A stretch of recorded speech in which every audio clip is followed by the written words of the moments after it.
The Beyond the Fame podcast welcomes our newest sponsor, Adventure Theater in Glen Echo, Maryland. Audition for the pre-professional program at Adventure Theater MTC Academy.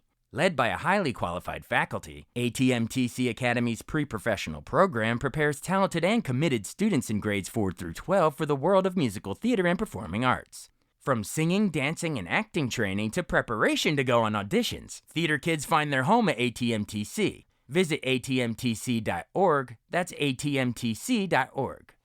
This month's programming is also brought to you by Signature Theater in Shirlington, Virginia. Signature Theater presents Pippin, the Tony Award-winning musical from the composer of Wicked, featuring the hit songs Magic to Do and Corner of the Sky. Pippin runs now through July 26th. For tickets, visit sigtheater.org. Beyond the Fame is also sponsored by the historic Ford's Theater in Washington, D.C. Step into 1865. President Lincoln has been shot and the city is in chaos. As the newest deputy to join the ranks, the investigation is in your hands. Join Detective James McDevitt as you retrace the footsteps of the Lincoln assassination through the streets of downtown D.C. Whether you're a history buff, a true crime enthusiast, or just looking for an entertaining way to get your steps in, there's something for everyone in history on foot. For tickets, visit Fords.org. And of course, this podcast is powered year-round by our longtime sponsor, the Hollywood Casino at Charlestown Races in West Virginia. Upcoming featured entertainment includes Christopher Cross on June 26th. Details and tickets at HollywoodCasinoCharlestown.com. Must be 21 to enter the casino floor and attend a show. Gambling problem? Call 1-800-GAMBLER.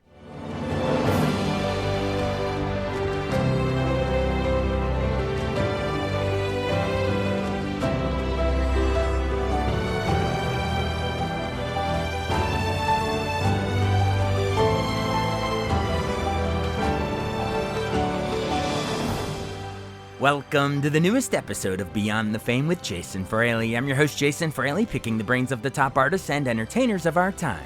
Today marks the 10th anniversary of the musical Bright Star closing on Broadway in 2016. I spoke to acclaimed director Walter Bobbie and original actress Carmen Cusack backstage when Bright Star made its pre-Broadway premiere at the Kennedy Center in Washington, D.C. in 2015. I'm here with Carmen Cusack, the star of Bright Star here at the Kennedy Center, and also director Walter Bobbie here at the Kennedy Center, and he's already directing where we should put our poster and how we should. I mean, he's a director at heart here. I love it. Thanks so much for joining us. Oh, thanks for having us. I appreciate it. Now, how did you guys? Let's just start with how did you come on board with this particular production? So it's co-created by Edie Brickell and Steve Martin. You may have heard of them, but how did they get you involved, sir? I've actually known Steve for a long time socially, and he and Barry Edelstein, who is the artistic director of the Old Globe, thought that I should look at the material, and I said I'd love to. And Steve literally walked over the script to my apartment because we only live a few blocks away from each other. Is this in LA or? No, this is in New York. Oh, okay. His place in New York. And I read it, and I got to the end of the first act, and I was sitting in my chair, and I had the most remarkable and unique experience. I literally gasped, which doesn't happen when you read it. And I just went, what page did you gasp on? Was it the end of the first act? Oh, okay. And I went, oh my God, I have to do this. And also, for me, it's not always just the materials, it's the opportunity to work with remarkable people. Right. And we spent a couple of days together talking about where the script was at that time. And I thought, this man is a natural collaborator. I can't wait to get to work with him. And so that's how I came on board. I was happy to see what it could become. You mentioned natural collaborator. What makes him such a good collaborator?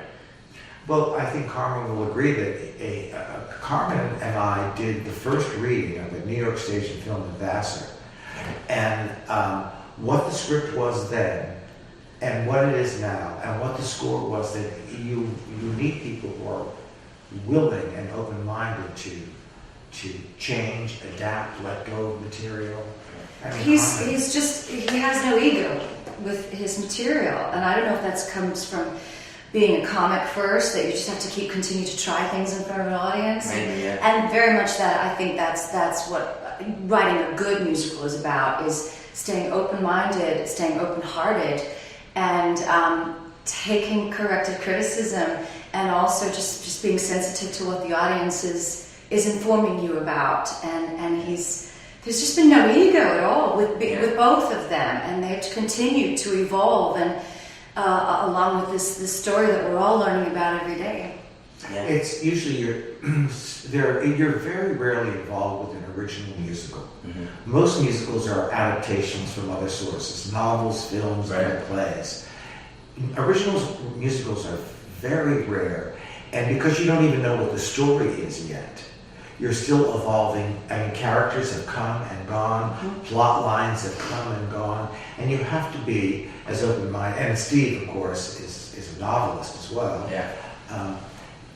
And to let the story and the characters drive the score.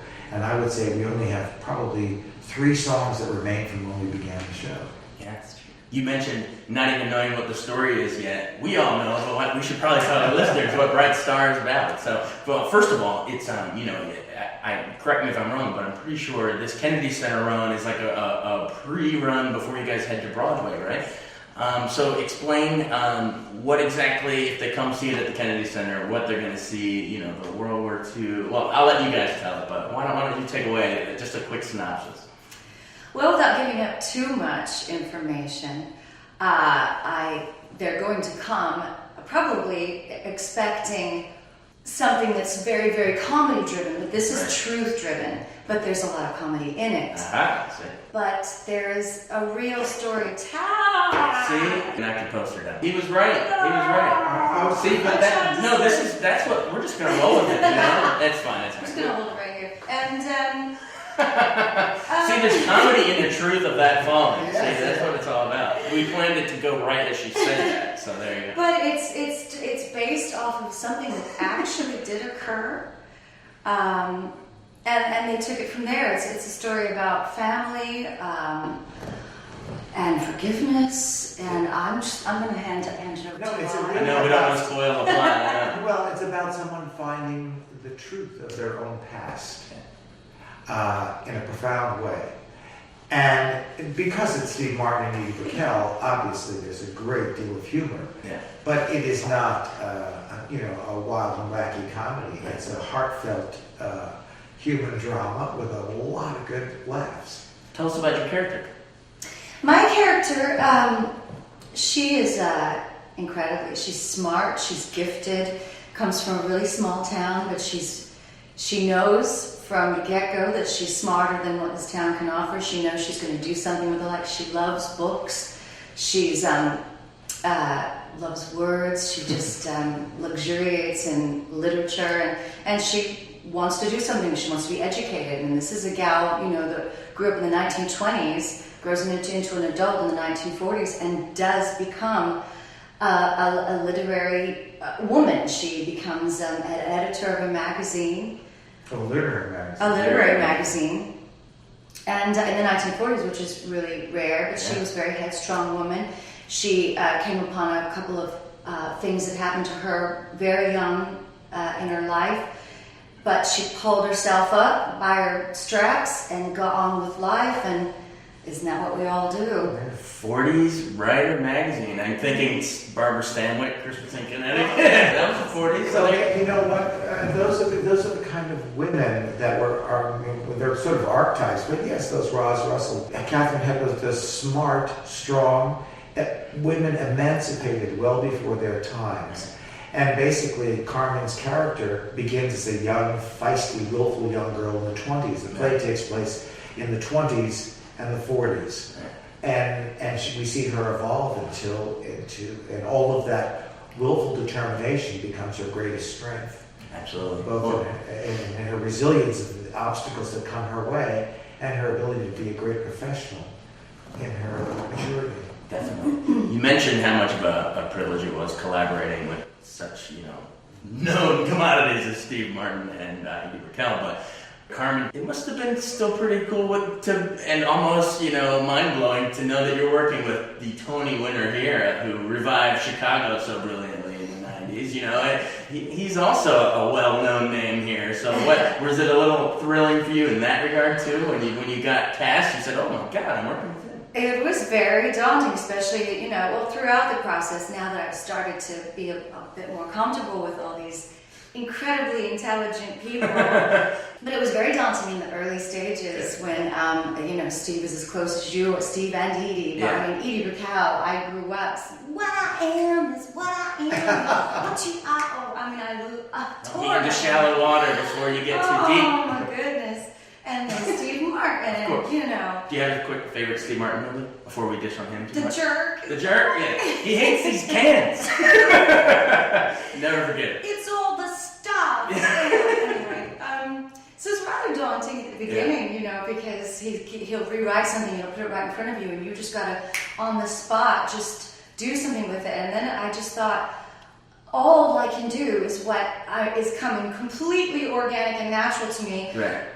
And they're digging it. So I'm like, I just have to keep doing that because they seem to be liking that. So, and then it's been a real kind of wonderful journey for me because I've started to trust my own instincts as well, because here are these incredibly intelligent people and they're not doubting what I'm doing for the most part. That empowers your own. And it's been so empowering. That's awesome. And before we go too much down, I don't want to sidetrack from Bright Star too much, but memories of the Chicago revival. I do want to get your fond memories of that because it just swung through here. I think was it National Theater, and we interviewed. Remember Jay Peterman from Seinfeld was in the role of the Richard Gere role in the movie. But what do you remember all these years later? Because let's see, that was '96, I think. So it's almost exactly 20 years later. Thanks for bringing it back to us. And what was it like trying to not be Bob Fosse, but you know what I mean, like remake it your own? I think that when Bob's agent, Bob Fosse's agent, said, I think one of the best compliments I've ever read, he said, if Bob was still alive, that's how he would have done it. Nice. And I felt like when Anne Reinking and I were working on it together, Bob was in the room because we didn't want to revive his production. We used Chicago to create an homage to his career, to his visual imagination, to his sensibility. So it feels very much a tribute to him. It feels like a Bob Fosse show, and yet it's really not very much like his original production at all. Right.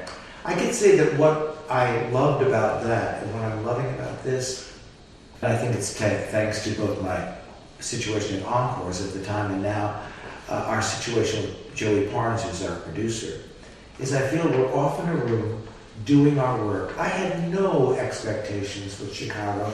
Anne and I were in a room with Rob Fisher, and we were just figuring it out. We were following our instincts. And the wonderful thing working with Steve and Edie, and also our producer, is I never felt we had to deliver anything in particular, that he really wanted us to let the material drive us, for it to be a creative experience. So I've never worried about, does that work? I'm always worried about, does the story work? Is the song good? Are we being true to the character? And I've never felt, and I've been in many highly competitive commercial productions that had to deliver, and I carry a responsibility to our investors. I never shun that responsibility. But I have to say, it's been very embracing. It's been a wonderful, we've been allowed to have great privacy as we've developed this. Awesome. And that's a privilege in the theater. It's really a privilege in the theater. Well, we're all really excited to see it, so we really appreciate you guys taking the time. Just, look at the camera, final sell, and why we should come see it at the Kennedy Center. We will make you laugh, and we'll break your heart, but we'll send you out just stomping your feet. And humming the tunes. And humming the tunes. God, can I say something? No, we're done. No, go ahead. Steve and Edie wanted to write, in the very best way, what they call an old-fashioned kind of romantic musical. And what I love about this show is what I call a pre-neurotic musical. Pre-neurotic? It's, it's like nobody is emotionally ambivalent. I love you, but I think, and it's like... Long before the Woody Allen hand. Long before the Woody Allen and the brilliant emotional ambivalence of Sondheim. People used to stand there in the wind and say, I love you eternally, and I'm devoted to you, and you're my favorite person. Yeah. And this has an open-heartedness and a purity, an emotional purity that's rare in contemporary life, in contemporary culture, film, whatever. And it's disarming. It's winning. Yeah. Yeah. Well, You heard it from them. They said from us. they'll make you laugh, they'll break your heart, and might even knock your poster down. So come out and see Bright Stars here at the Kennedy Center, I think through mid-January, January 10th? January 10th. There it is. And on to Broadway. Exactly. But catch it here before, and then go see it again up there, and then you can compare the two. All right. Thanks so much, guys. I really appreciate it. Thank you. Bright Star went on to earn 5 Tony nominations, including Best Musical and Best Actress for Cusack, who was nominated again in 2022 for Flying Over Sunset. Check out my convo with Bright Star creator Steve Martin and Edie Brickell in the archives at BeyondTheFamePodcast.com. Thanks so much for listening to Beyond the Fame with Jason Fraley. Our theme music is Scott Buckley's Clarion. Remember to give us a 5-star rating if you like what you hear. We'll see you next time.